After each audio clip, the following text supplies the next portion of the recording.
Hello everyone, this is Tom from TutorBros. Today we're going to learn how to multiply binomials.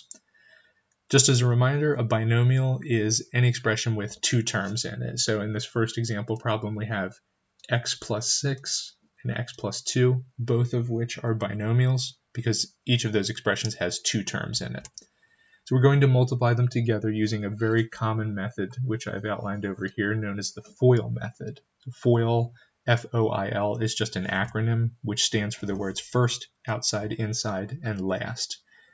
That tells us the order in which we're going to multiply pairs of terms in these binomial expressions. Now, you're not necessarily committed to this method, but it is very common. I think it's a very useful method, and it is the one that we're going to be using in this particular video. So let's use it on the first problem here. We start with the f first, which merely tells us that we're going to be taking the first two terms in each of the binomials and multiplying them together. So in this case, that would be x times x, which is just x squared. Then we move on to the O, which is outside. So we take the outermost terms in the binomials, x and positive 2. And when we multiply those together, we get positive 2x or plus 2x. Then we move on to I, inside. We take the innermost terms, the 6 and the x, multiply them together to get 6x. And then we take the L last two terms, 6 and 2, multiply them together to get 12. So now we have the product of these two binomials, but we want to simplify by combining any like terms that we have. There's only one squared term, namely x squared, so we'll bring that down. We can't combine that with any other term, but we can combine these two middle terms here, the 2x and 6x, to get 8x. And then the 12, which is our constant, we can't combine that with any other term, so we'll just bring that down as well. So our final product here would be x squared plus 8x plus 12, which is the product of these two binomials. Okay, let's try another example problem. I'll leave the FOIL acronym here so you can refer to that. All right, we'll do x plus 4 times x minus 7. All right, again, we'll start with the f for first. Take the first two terms. X times x is x squared. And we'll take the outermost terms, x times negative 7. So because it's a negative 7, when we multiply together, we get minus 7x. So be mindful of the signs. Then take the innermost terms, 4 and x, to get positive 4x. And then the last two terms, which would be 4 and negative 7, so positive times negative, again, will give us a negative 28. And we do the same as we did before, combine any like terms. X squared remains the same. We combine negative 7x and positive 4x to get negative 3x or minus 3x.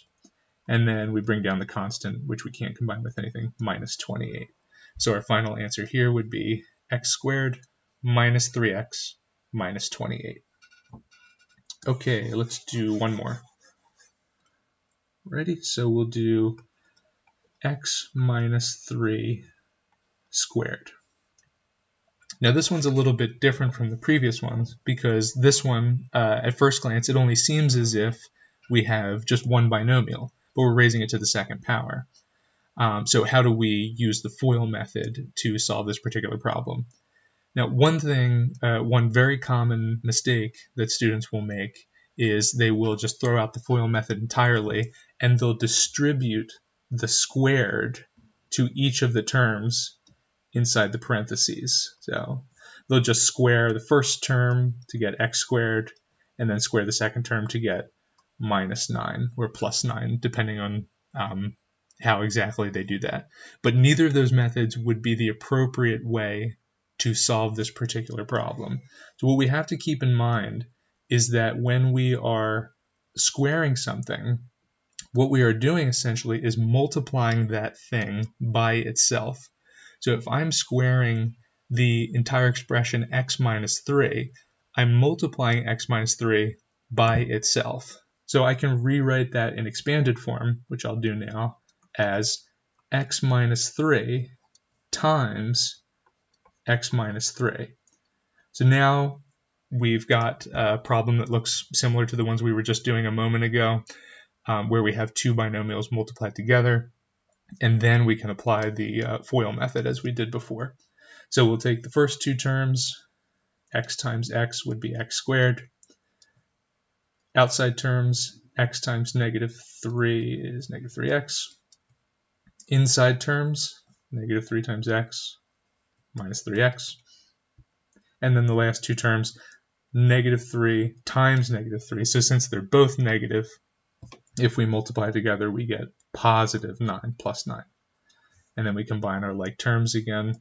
X squared minus 3x would be minus 6x plus 9.